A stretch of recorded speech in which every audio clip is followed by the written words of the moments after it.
Thank you so much for coming, and I hope you have enjoyed your lunch, and it's a pleasure to be here with you. My name is Mimi Hassanin, and I was born and raised in Cairo, Egypt. I immigrated to this country in 1968, so it's been 47 years now. We were supposed to talk about our experience in Montgomery County, right? So I'm going to say it in just one quick 2-sentence, right? By the way, I have 3 children who were born here and raised here, and 15 grandchildren. So Donald Trump cannot get rid of me and send me back home, okay? So I remember when I moved into this country, I didn't speak a word of English, but when I meet people will ask me, where are you from? And I said, I'm from Egypt, and everybody knows about Egypt, and they tell me about the pyramid, and how did they move the rock from there to there, and I look at them and say, why are you fascinating by? I mean, the pyramid is the pyramid, right? Because we used to hate going to the field trip and seeing the pyramid and all that stuff, but then I really appreciated, after living here in 10 years, I really appreciated my history and my heritage. And the first thing I went back when I visited my country again, I see the pyramid, and I wanted to know, how did they move the rock from there to there without no crane? Okay, but when I used to tell people I am Muslim, people didn't know anything about Islam. So they said, what's that? And I said, it's my religion. And then they'll say, oh, you mean it's that religion that the man can marry 4 wives? And I said, yeah, but it's not the case. And he said, oh, is that the religion that woman cannot drive? I said, yeah, but it's not true. So, people had an idea about Islam, that we are so far behind.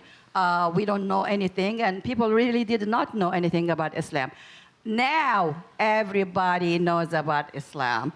Unfortunately, the wrong way sometimes, but I hope we can clear that. And I spoke a lot about women's rights in Islam, and I tell everybody, I may walk behind my husband in the street, but listen, he walks behind me at home. So I run the whole show. So Muslim women are very strong. There is nothing in the Quran that says we're oppressed or depressed.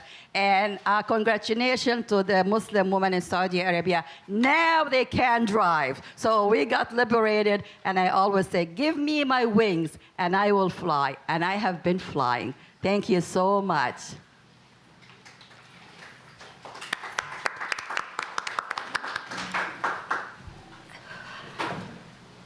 I think this will work. And Mimi is going to join us as a panelist. Let me introduce the rest of the panel. And by the way, my name is Jim Johnston. And the reason I'm chairing this, or leading this panel, is I wrote a book on Yarrow Mahmood. And he was a Muslim who lived in Montgomery County around 1800. And when I did the research for that book, no one knew that Muslims were in America in the colonial time period. And I identified a group of Muslims who lived in Rockville, and another group that lived in Georgetown. The Montgomery County Story, which is the history newsletter of the society, has an article in the recent issue called Riley versus Worthington, where again it finds another Muslim who's living in the county. So my thought was, we lost all this history because no one paid attention to it, because we were basically a Christian nation. And so we don't want to lose the history today. We've got a lot of Muslims living in America, and we're doing today, this is being recorded, what we're going to do today is we're going to set a record for historians 50 years from now. So they can look back and say, oh, that's what it was like. There was a big Muslim community in Montgomery County. Now we have records to build on that. And then, of course, we're in a period of religious intolerance, and we want to address that as well. In this panel, we have some of the ethnic diversity of Islam. We're focused on immigrant Muslims, but we're lacking West Africa and Muslims. And I did invite 3, and I couldn't get any of them to come, but I think it is important to recognize that Muslims are quite diverse, and Islam is quite diverse. With that, let me start introducing my panelists in addition to Mimi. Next to her is Ahmed Asrati. who was born in Algeria. He earned a law degree there, a master's in law from New York University, and a PhD in international relations from the University of Pennsylvania. He has taught in the United States and abroad. The subjects are law, international relations, Arabic, Islamic studies, pre-Islamic North Africa, and his favorite, prehistoric rock art.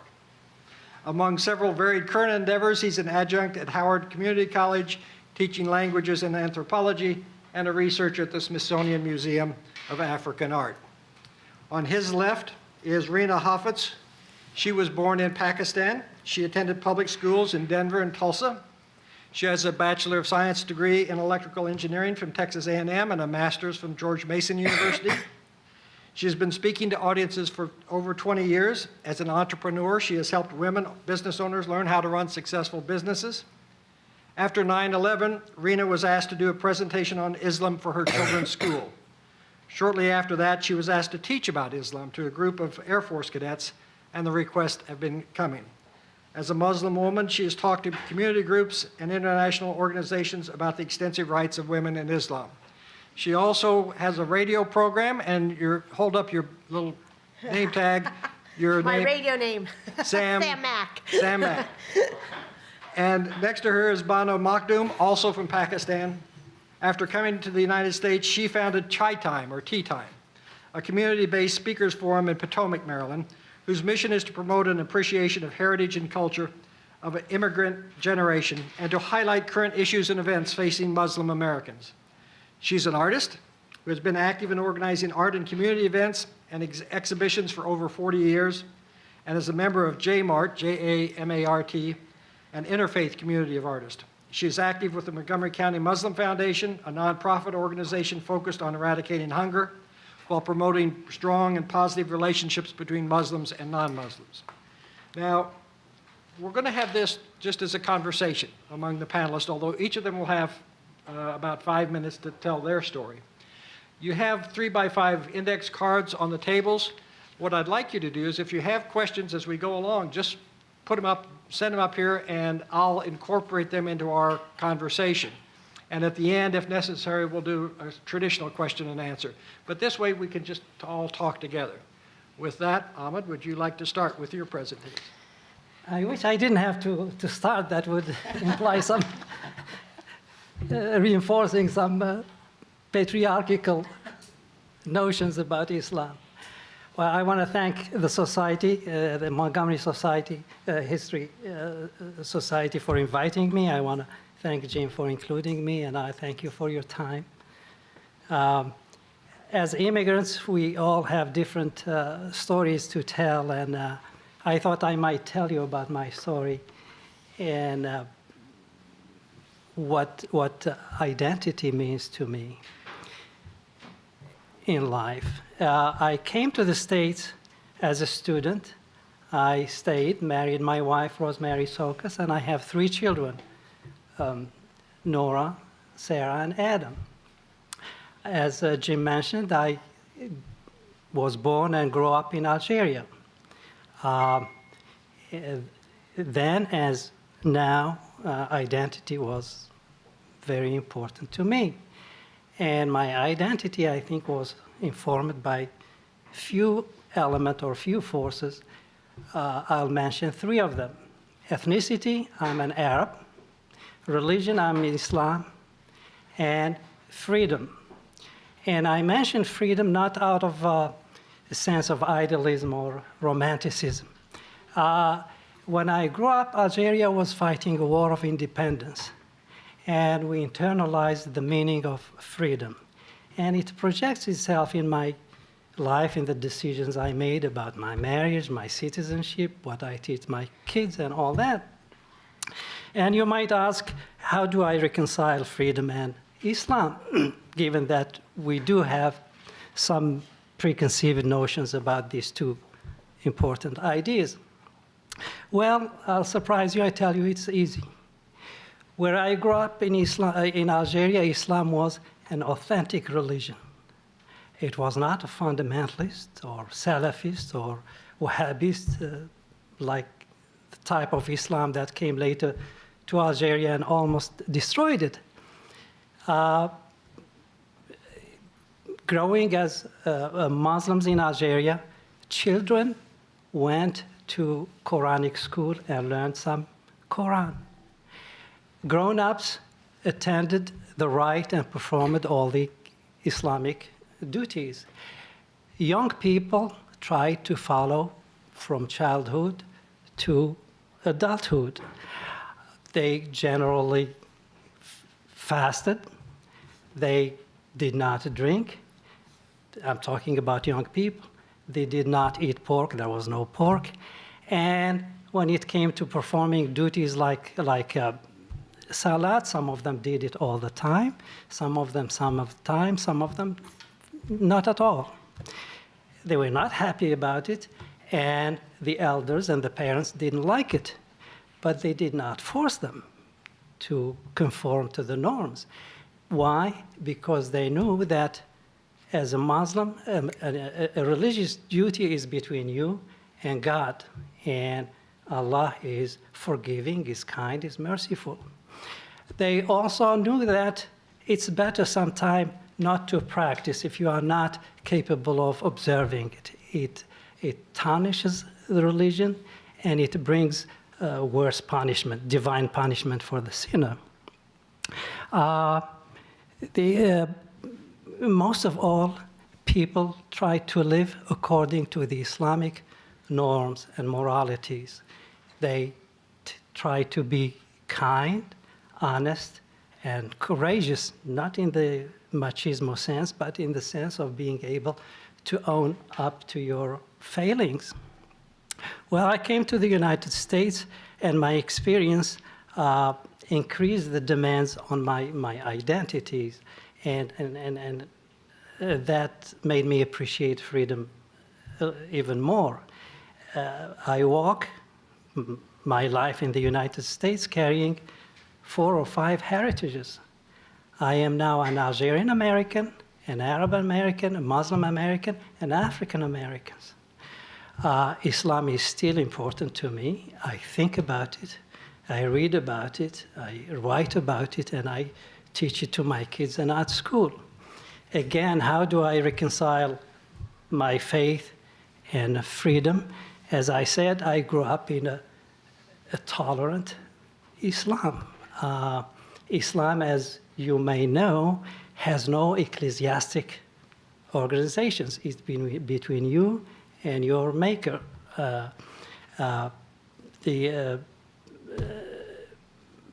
So I'm also fortunate, having learned Arabic and having learned some Quranic. I have access to the scripture. I read it, I understand what it means. And what I got from the scripture is that, and I can cite you the verses and the passages from the Quran, God is not interested in believing in him as much as he or she, right? Interested in the type or the kind of faith you bring to your religions. Faith sometimes is given out of fear of punishment or for hope of our rewards in the afterlife, or sometimes just tainted by ignorance. Well, the love, the faith that God would love us to bring to our religions is love. It's a faith that is devoid of all those imperfections. And if you have love in your heart, I think that's accomplishes a lot in terms of religions and faith and humanity too. And I know this little talk of me does not, may not answer some of the questions that you may have, but I'd like to entertain any questions you may have later on. Thanks. Thank you. Now, Rena? All right, so let me just share with you guys my top 5 pet peeves that I think everyone should know about Islam and Muslims. So, number 1, Islam and Muslims actually have the letter S. So it's Islam and Muslim, not Islam and Muslim. And So that's one thing. I always, when you're raised Muslim and born Muslim, you always listen to the pronunciation. And so whenever someone says it right, it's kind of like saying your name right. I'm like, oh my God, they know. So that's your first little secret tip. You can be in the know. Second thing that I hear often is that, oh, you're Muslim, you worship Allah. True, we do worship Allah, but that's just Arabic for God. It's a translation. It's not a different entity. So Allah is Arabic for God. And why Muslims prefer the term Allah over God is because Allah is neither masculine or feminine, and Allah has no plurals. So that's why you'll see Muslims gravitate towards saying that we worship Allah just because of the distinctions there. But otherwise, Allah just means God. Okay, so that's number 2. Number 3. Muslims love Jesus. I don't know if you guys know that, but Jesus is a huge part of the Quran, and we accept faiths in all prophets. So Jews and Christians I always see as my sister religions, and there's just so much common that we have in moral character and the way we treat people and our belief systems that I just feel like, hey, that's family. So Jesus is a huge part of the Quran. And then the most spoke about story in the Quran is of Moses and the Pharaoh. So Moses is a huge part of the Quran as well. And Muslims are required to honor all messengers, Adam, Noah, Moses, Jesus, John the Baptist. So we got them all. Okay, so that was number 3. Number 4, my pet peeve. Women are, kind of like me was saying, hugely honored in Islam. And part of I think that appealed to me in my rebellious teenage years being a girl was that my religion was so pro-women, and the examples in history were so pro-women. And so it gave me a lot of power to focus on careers in engineering and have the math background and take on anything a guy said, because I was like, I'm a woman in Islam. And my last pet peeve, there's nothing in Islam that supports or teaches violence.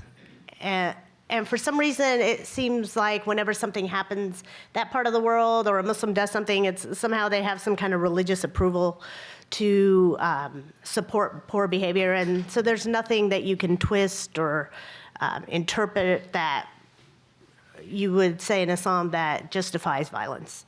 And basically, violence never teaches anyone anything. It divides people, and you just have more problems from that. So being a nerd and a engineer, I'm going to leave you with a math analogy. The Muslim scientist Al-Khwarizmi, his name is the basis for the word algorithm.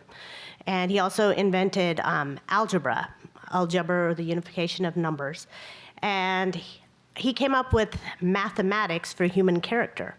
So he said, if a person has a good ethics and good manners, you get a 1. Now, if the person is good looking, you put a 0 behind the 1 and you get a 10.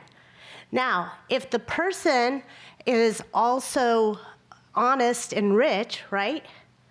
Then you put another 0, so now the person is 100.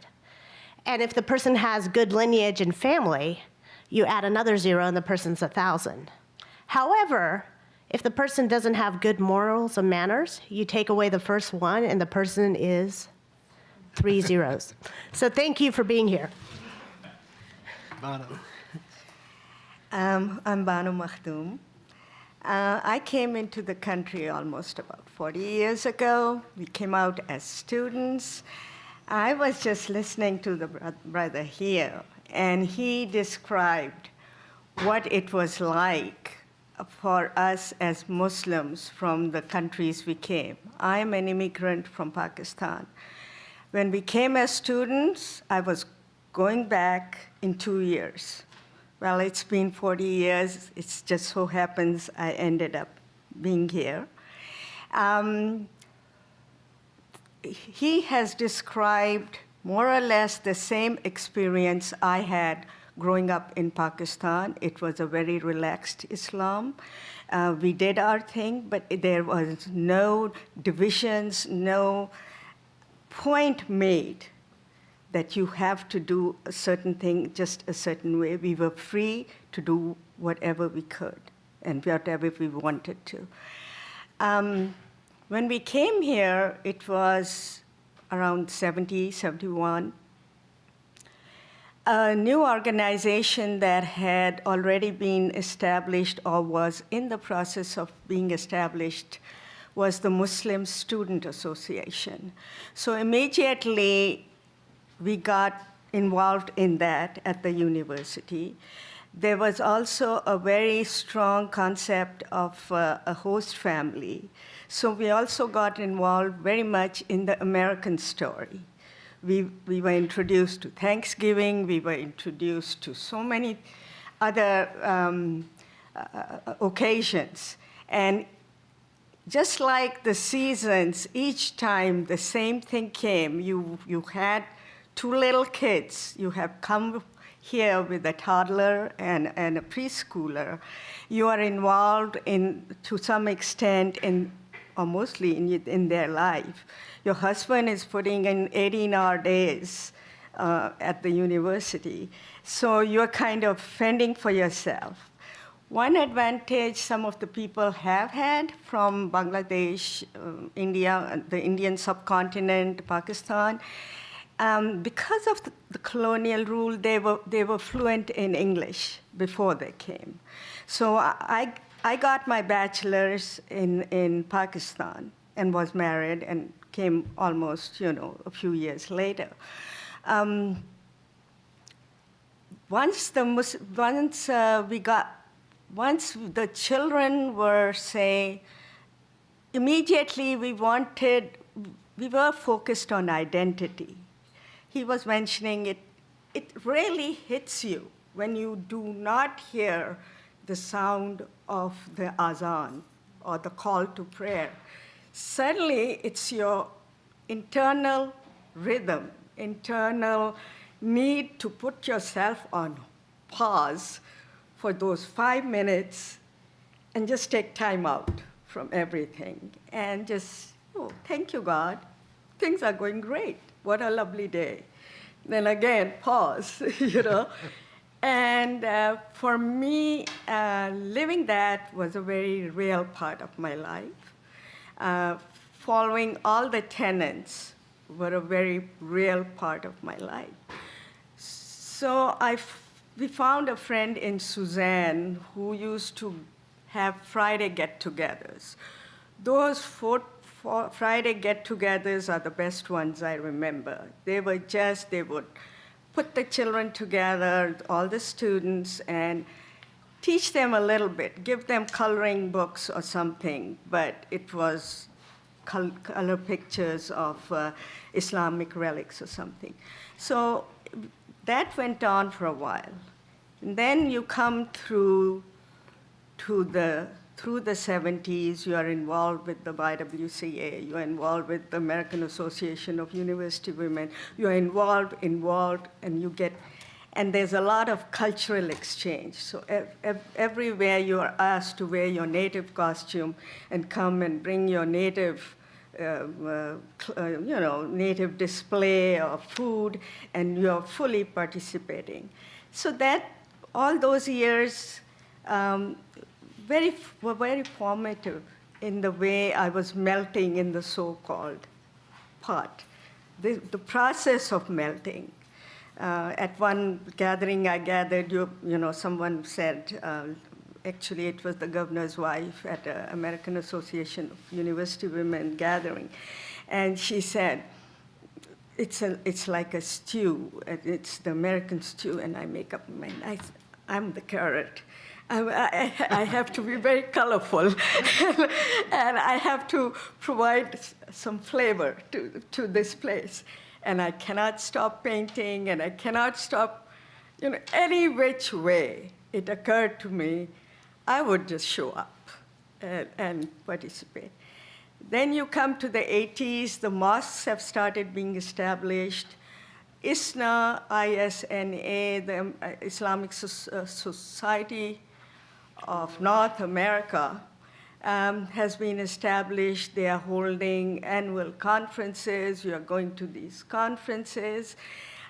There is not so much conflict in your mind because Islam is very open.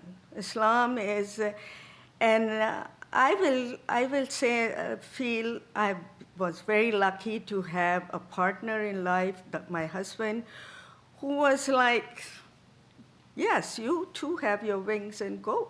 You can fly as high as you need, and you can be anything what you want to be. So that was great. America gave you the freedom to do that, to enjoy the various pursuits.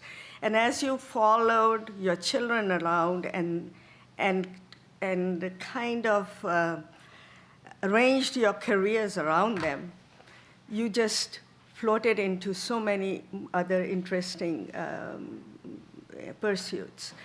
And then came the 90s.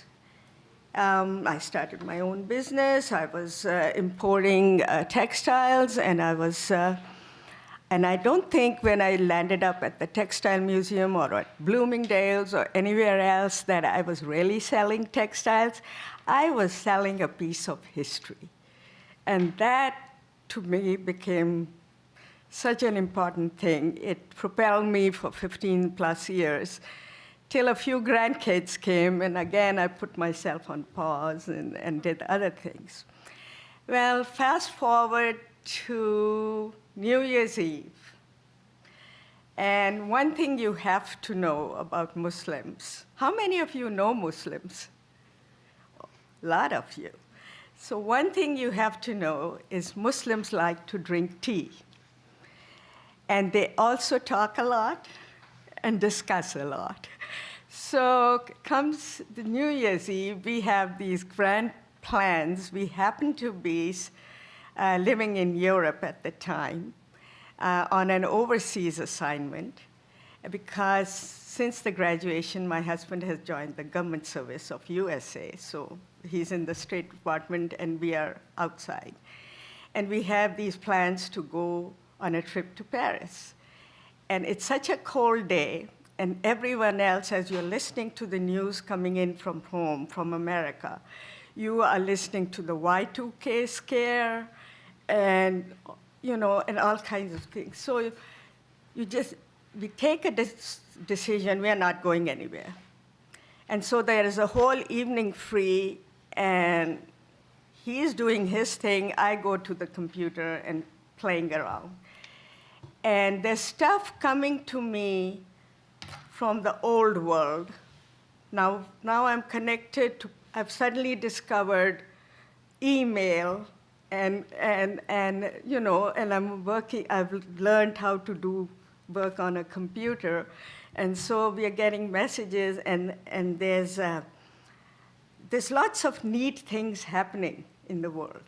And I talked to him, and he says, yeah, we are very blessed. The kids, the youngest has gone to college, and the country has been very kind to us. And we talk among ourselves, and we say we have to give back to the country, go back and do something more solid. And I think of all my friends, and I say, all they do is drink tea. All they do is talk.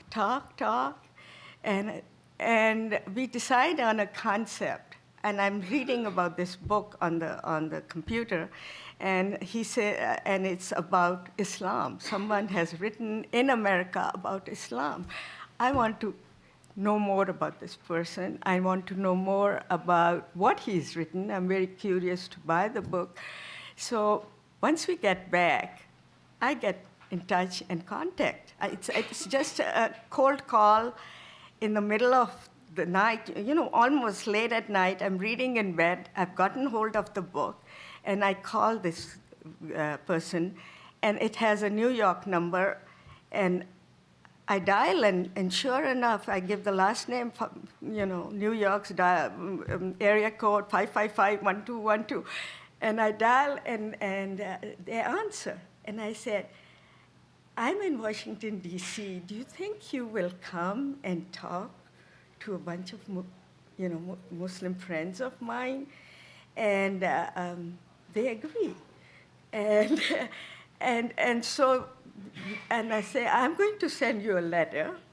And we sit down and we draft the letter. Anyway, the very first Chai Time is born. Chai Time is a forum that I run, and Jim mentioned it. It's a forum for speakers and published authors. You have to be, and the Chai Time journey, which was kind of the concept came about then between myself and my husband. We both do it still. It came once a month, and we were having as many as about 8 or 9 a year. The very first one, and I don't want to take too much time, but the very first one was a big affair because I prepared lunch, I made pulao, I made chicken, I got hold of the community center in Potomac.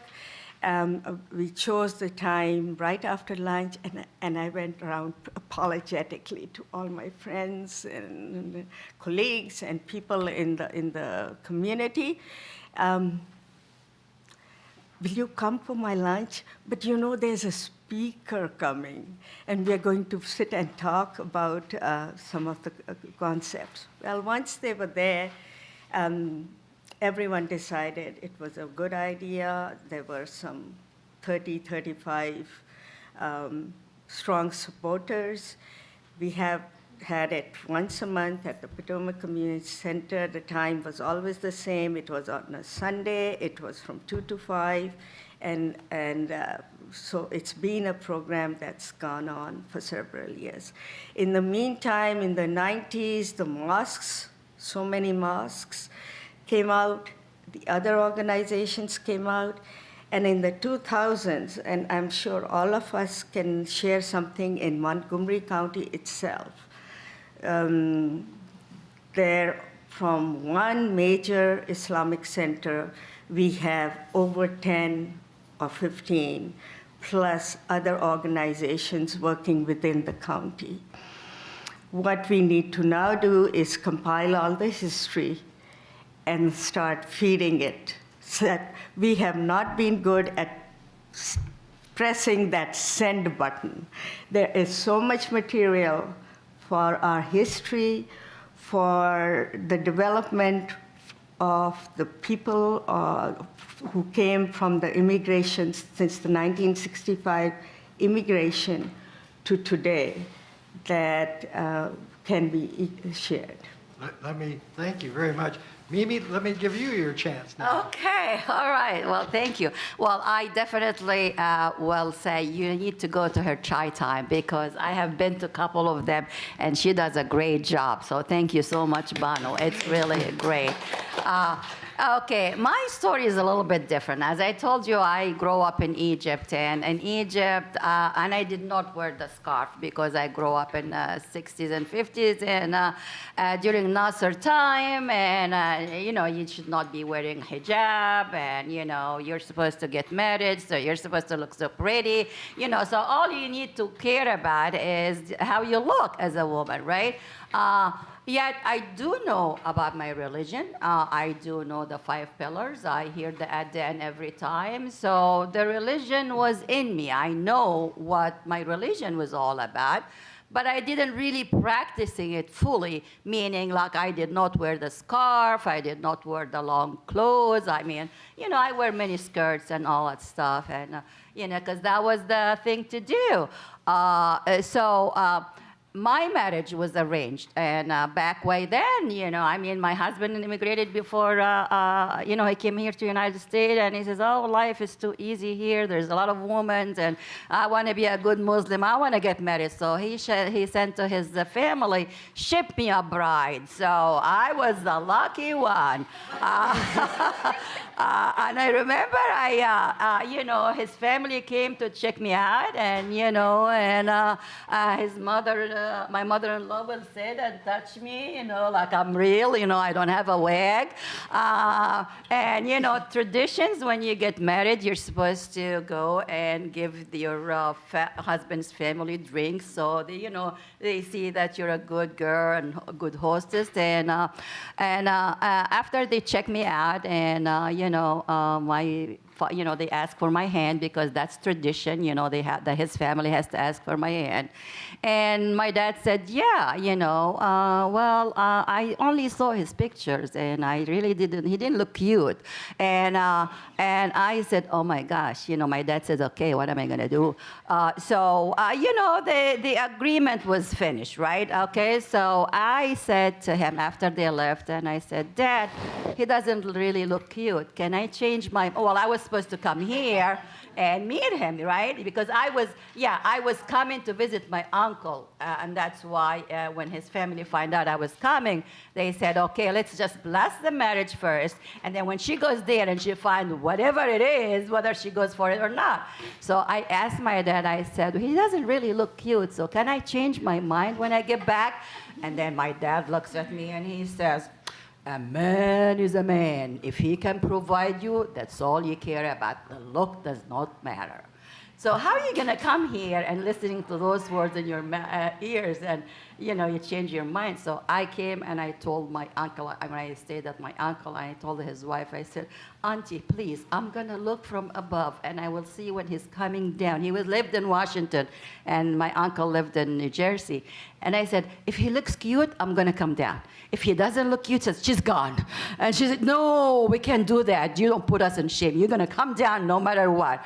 So I said, okay, I got to go through this, right? Well, luckily enough, he looked cute. He did not look like he looked in the picture. So after 6 months, we were married. My challenge here was, how am I going to raise my kids? As I said, I have 3 children and 15 grandchildren. So I know it was my choice to come here to America, but it was a different country. I mean, it's not where I grew up. There is no mosque, there is no adhan, there is, I pray at home, I fast. I mean, the summertime when we have to break fast at night, I'm dying, So there is really no community that you belong to. So it was really difficult, And then when you go to people's house and they offer you food, they don't know anything about Ramadan, And I was so shy to say, I'm fasting, because I have to explain what is fasting is, what is Ramadan, So I said, no, I'm dieting. So, because I didn't know how to tell the people about my religion, right? So it was an easy way out. Either I'm dieting or, anything I come up with. So, so my concern, how am I going to raise my kids? I want them to raise knowing who they are, because Egypt has a lot of history, so keeping their identity as Muslim and as the history of Egypt. They're American. They're born here and raised here, right? So I said, I gotta teach them leadership. I gotta be able to teach them about the history and the religion and let them decide, what they want to be. And, back way then, it was like Sunday school. That's the only thing we go to. And it wasn't like, now you have schools and everything, but it was us who are teaching our children. So we teach them what we know. But the kids who are born here and raised here, they know about Islam more than I do, because they have way of checking out the information. They can, nowadays, you can Google anything and find out, And I remember I used to lie to them when they were say, they weren't allowed to sleep at somebody's house, right? And they come to me and said, well, we're invited to sleep someone's house. And I didn't want to say, no, you're not allowed, because this is our culture. I'm not going to let. So I said, it's in our religion. We don't sleep at someone's house. So they grow up like, what is this religion, right? So when they discover out and they realize that Islam is a really good religion, because they learn about it through reading the books. And then my daughter went to Georgetown University, and she joined the Muslim Student Association. And after being there for a month or two, she comes home and she says, Mom, I have news for you. I said, oh, okay, what is it, honey? Well, I was against it for her to go stay outside my home, you know. I mean, that's the tradition. We want to keep our kids home. You're not allowed to leave home till you get married. So she said, well, you know, I joined the Muslim Student Association, and I know more about my religion, and I decided to wear the hijab. I said, oh my gosh, for heaven's sake, what happened? Did they brainwash her or something? Because I didn't know. And I said, it's great. I'm so happy that you're going to do that. But it's not a fashion show. It's not like you put it on one day, you take it off. You have to really commit for it. She said, I know my religion, and I decided to wear the scarf. At that time, I never wear the hijab. I mean, I immigrated, I didn't wear the hijab at all. So, but I brought my whole family here. So my whole family, actually, people who immigrate here, they stick with the religion more than we are back home. Because we want to have our own identity. We want to, you know, because we don't hear the adhan every time. You know, like, you know what I'm saying? Like the atmosphere around you, you want to protect yourself. So you kind of like, I want to do this, right? So my family, my sister wear the hijab, my parents and everybody. And I was like the black sheep in the family. My daughter wear the hijab. My other daughter didn't wear the hijab. And my son decided to get married, and his wife would not post the pictures on the media or anything because I wasn't wearing the scarf, because I was the only one I was like the black sheep in the family. You know, everybody else was covered, and here comes Mimi, no cover. That's shame, right? So I went to, and my kids used to say to me, Mom, you know what? God will, hang you from your hair, and He'll throw you in the hellfire. So you better wear the scarf. I said, I know my religion. I'm a good Muslim. And wearing my scarf is not going to make me a better Muslim. And we used to argue about that, right? I wasn't convinced that I need to wear my hijab, because wearing your hijab, it's about modesty. That's all. It's about modesty. But the core of Islam, the belief, I was doing it. And I tried to convince them with that, but they weren't. No. So I went to pilgrimage, me and my husband, after our kids married, and my journey to Saudi Arabia and going through the journey of pilgrimage, I cannot even describe it. It's like you are reborn again. You know, it's like, oh my gosh, it was so amazing. And have you only been to Mecca once? I'm sorry? Have you only been to Mecca once? Yeah, I went to Mecca, yeah. So the journey there was just amazing, and then after that, I came back home and I wear the hijab, and I've been wearing the hijab since then. So now, raising my kids here, I try to teach them about the religion, yet some of them would not want to learn the Arabic and any of that stuff, but now with my 15 grandkids, they know more in the Quran, and they memorize more surahs in the Quran than me. Now, they challenge me. You know, and I used to tease them, my kids, and I says, like I used to speak to my kids in Arabic, and they would never speak Arabic back to me. Like you're trying to cheat, and they'll answer me in Arabic. Now it's my payback time to them. I speak to my grandkids in English, and they say, Mom, speak Arabic. Mom, teach them this.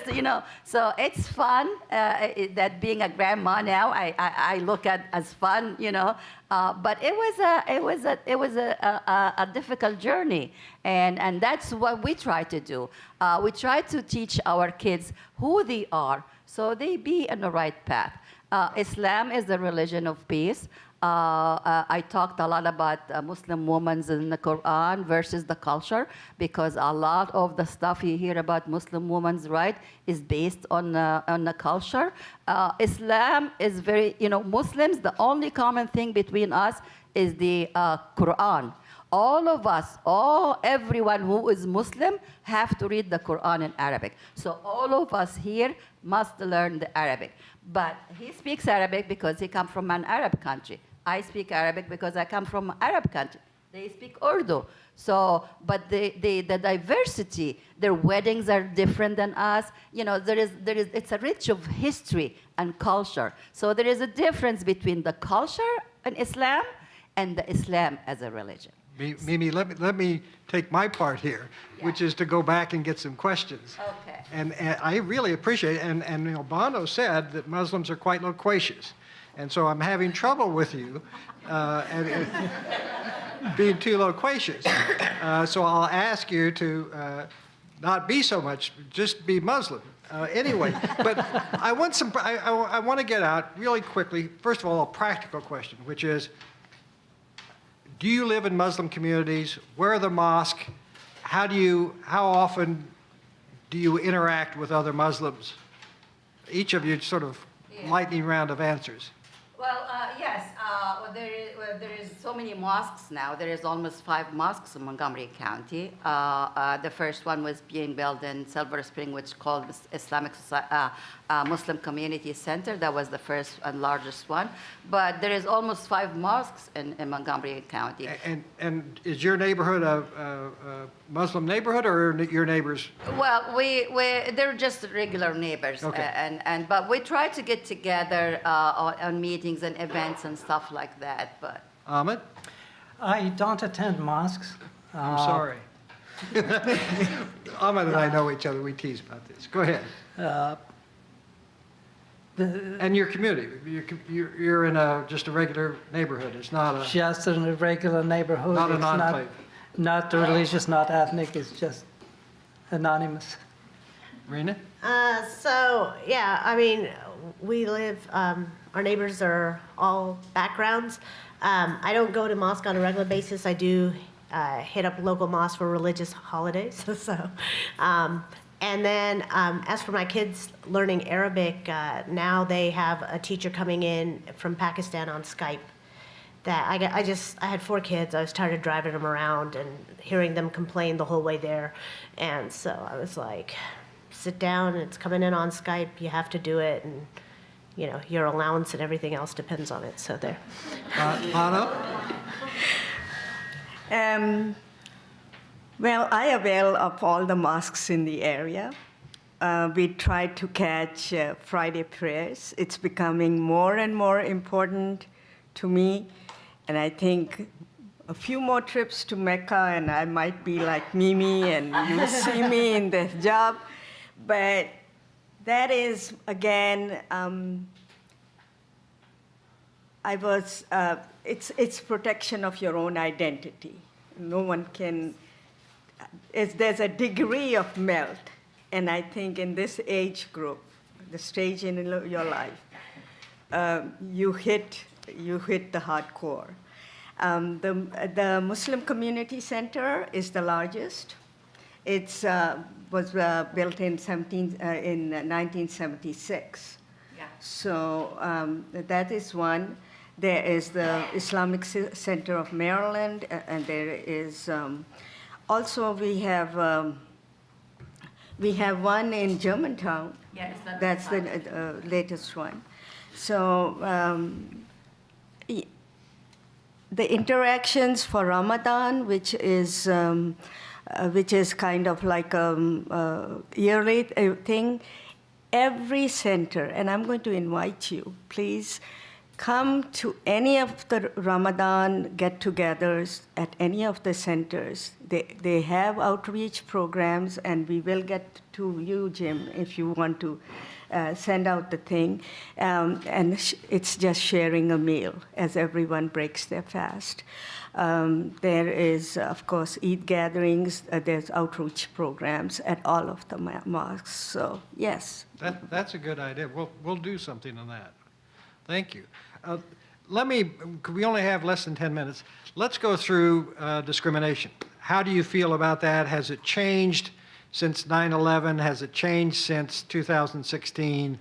And how do you personally feel do you feel intimidated?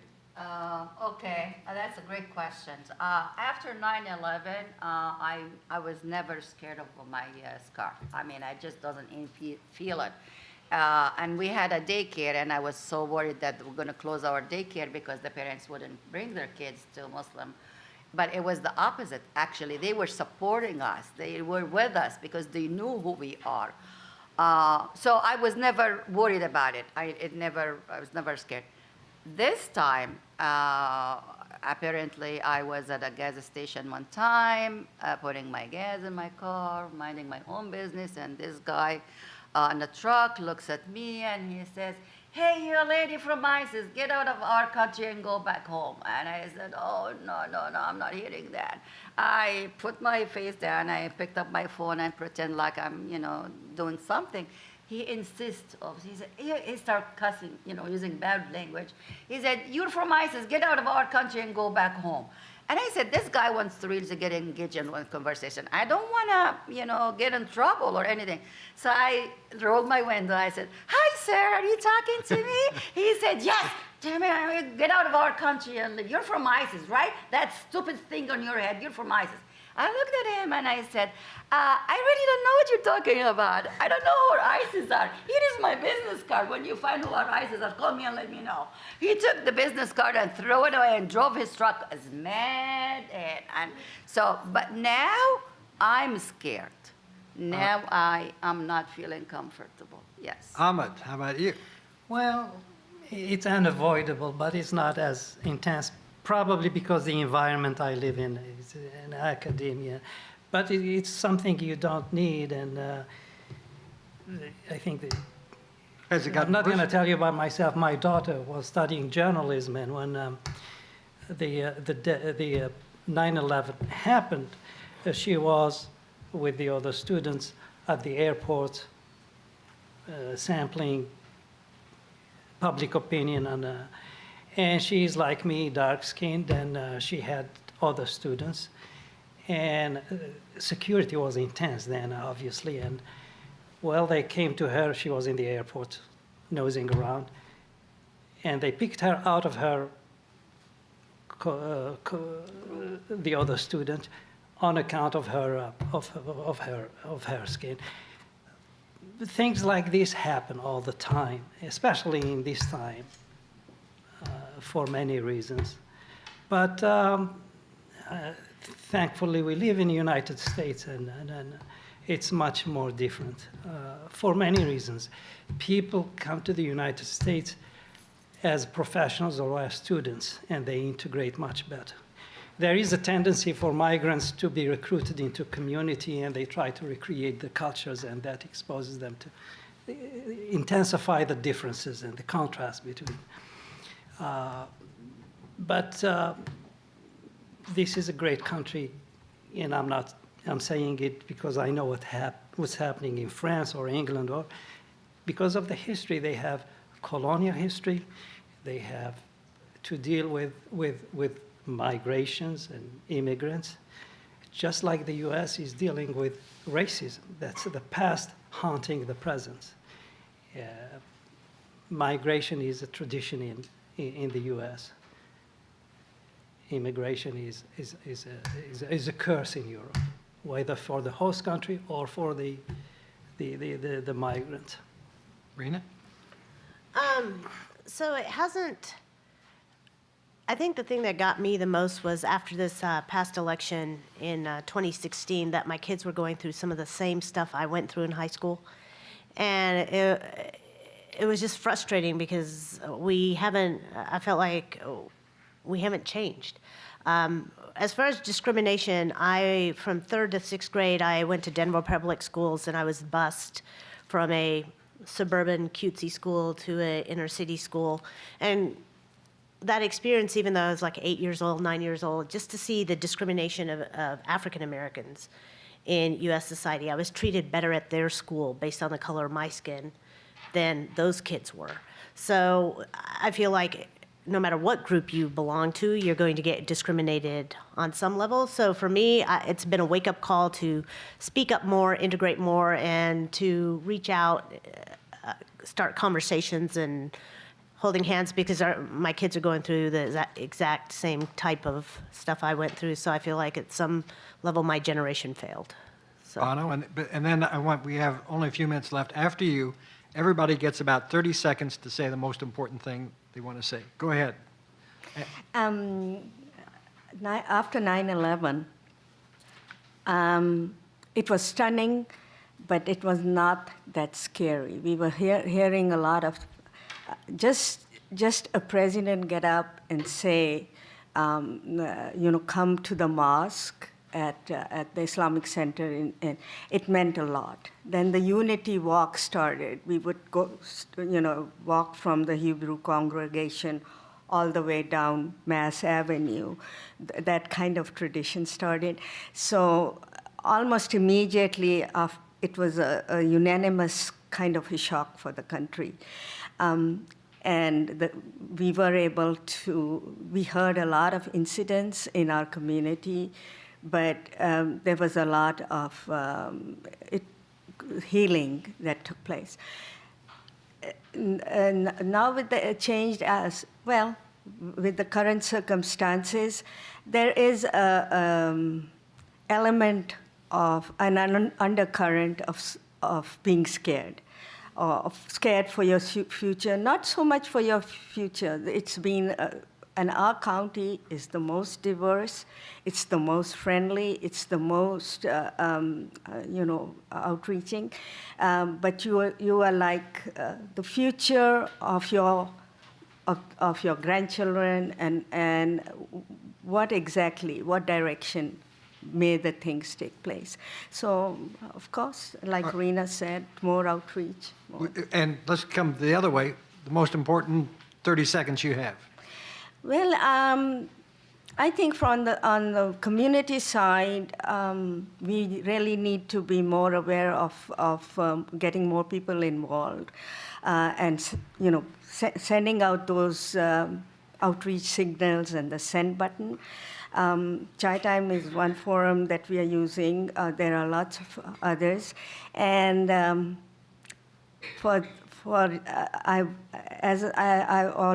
would love to invite everyone to be more open and kind of meet with the Muslims, and kind of, well, I think I'm just all right, go ahead, Rena. Off track a little bit, but just being more receptive also as well, and more encouraging, because we are still learning. And there was a session before this, that had the entire history. 50 years from now, it's going to be 100 years ago, that was the mosque, that's the highway to heaven, that's where everything was, and it's not going to really matter. Yeah. Rena? So I would just like to end with an invitation, get to know a Muslim.